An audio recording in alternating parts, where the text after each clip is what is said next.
A gente chega primeiro que SAMU, que polícia. E a gente já tem aquela preocupação de ligar, chamar o SAMU para prestar o socorro à vítima. As fotos ficam por último. Tem casos que a gente se entristece tanto que a gente nem divulga. Né? Esse caso da Pedro Neiva de Santana, no qual eu tive 48 mil acessos, 48.438 acessos, caramba, mais precisamente. Eu pensei no local, quando eu vi o desespero da família, eu lembrei dos meus filhos. Eu passo o dia todinho, eu levanto cedo, já providencio ali o café das crianças, meio-dia já começo a programar a ida deles para o colégio, que eu levo todos os dias e trago, eu vou buscar, levo, vou deixar e vou buscar. Preocupação. Exatamente, aí eu analisei. Aqui passou um filme na minha mente. Eu vi aquele pai, aquela mãe desesperada naquela situação ali. E eu pensei nos meus, tanto de trabalho que dá a gente criar um filho e vê-los naquela situação. Nossa, aquilo ali me deixou arrasado. Uma situação triste. E essa empatia, eu acho que é muito importante a gente deixar claro que quem está do outro lado dos meios de comunicação, eles são humanos. E tem hora que a gente pensa que não é.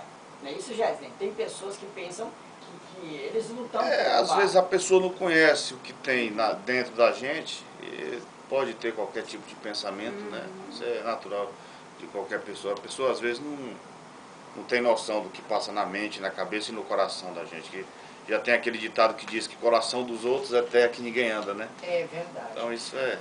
Eu já vi comentários, inclusive no programa passado, nós falamos em dezembro, quando falamos sobre não violência, a gente chegou a falar sobre a questão de que o ser humano, ele é masoquista, né? Ele gosta de ver o outro sofrer, porque assim os problemas dele se tornam menores, né? Segundo a nossa discussão aqui. E eu queria, filosoficamente falando, eu queria aí uma opinião do Negreiros, né, do professor Negreiros, sobre essa questão do ser humano com comportamento masoquista, ou sadista, na verdade, né? Não é gostar de sofrer, né? É gostar de ver o outro sofrer. Professor, na sua opinião, como é que é esse comportamento do ser humano? Flávio e ouvinte, no campo da filosofia, a gente não trabalha de forma isolada. Certo. Tá?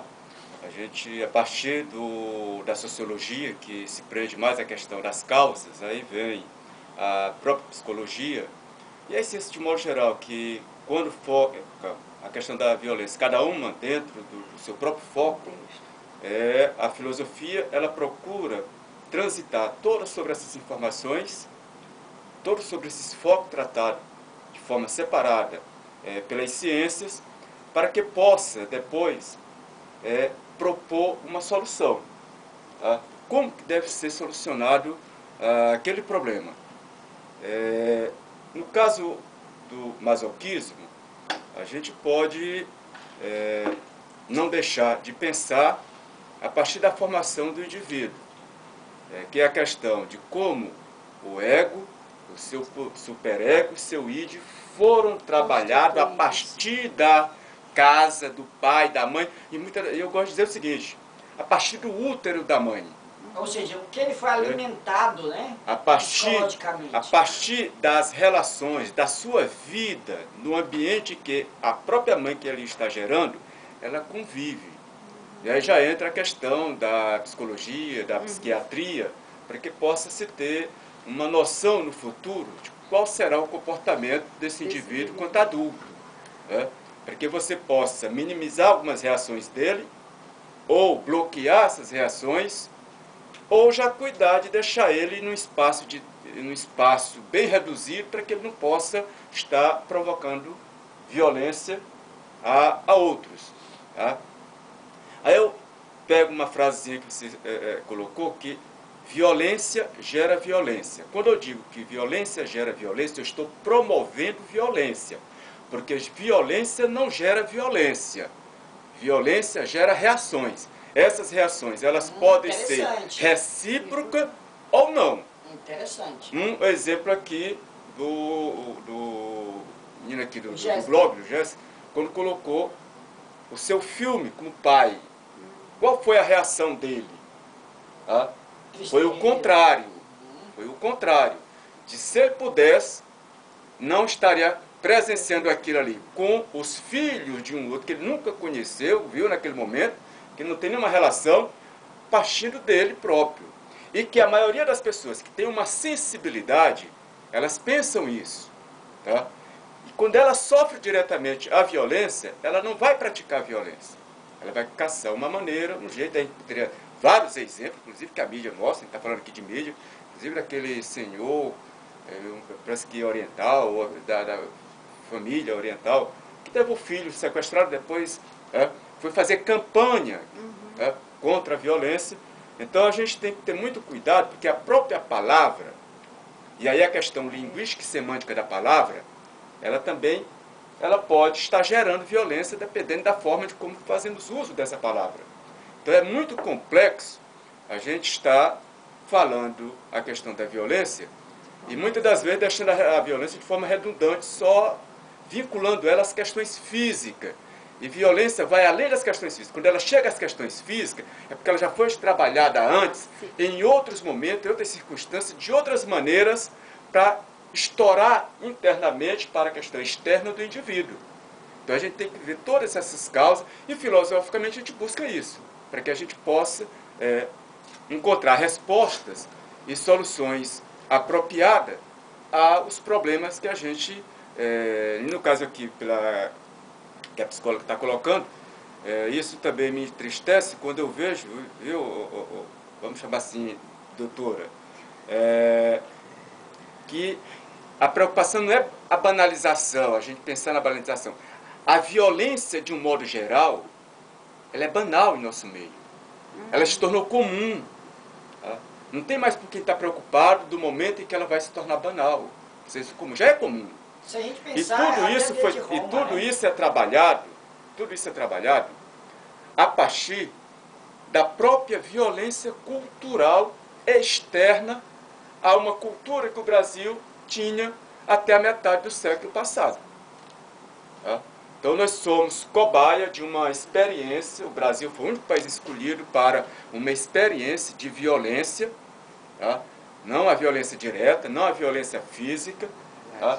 Mas uma violência cultural, ideológica, psicológica, sociológica, econômica. Ela tem uma dimensão imensa que a gente não percebe. E que o resultado de toda essa violência hoje, comum, natural, que a gente presencia hoje, já é consequência disso que foi trabalhada no Brasil a partir da metade do século passado. E a gente não se apercebe disso. Tanto que a gente vê essa história do funk ostentação, né, de tudo que gera, buscando criar essa coisa. Quando eu uso o termo funk, primeiro ele tem um conceito que não é nosso, lá da sua origem, tá? Que já é uma agressão. Ostentação, para nós, a nossa linguagem, a linguagem de origem latina, também já é uma provocação, é uma agressão. Gera violência. Olha como que a violência ela é trabalhada e a gente não percebe. No começo dos anos 80, final dos anos 70, eu já fazia uma disciplina, eu já fazia um estudo no campo da psicologia na UNB, e ali começavam os focos no sentido de, no campo da criança, do adolescente, da escola, viu, doutora? Já dizer, não se emprega, e contava-se os nãos que eram dados à criança.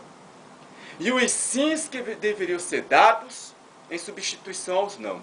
E eu sempre fui contrário, porque o sim gera violência. Você pode tudo. O não, ele é contrário à violência. Tá? Mas foi tomando fôlego, foi tomando conta das discussões, e na segunda metade dos anos 80, isso tornou-se lei. Tá? Tornou-se lei. O resultado, eu dizia, eu vou estar vivo para ver o resultado dos nãos. E o resultado positivo dos sims. Eu dizia, é a pura e simples violência. E a gente não percebe o quanto uma palavra significa no comportamento do adulto que foi trabalhada lá quando ele era criança. Então a gente em nome da liberdade,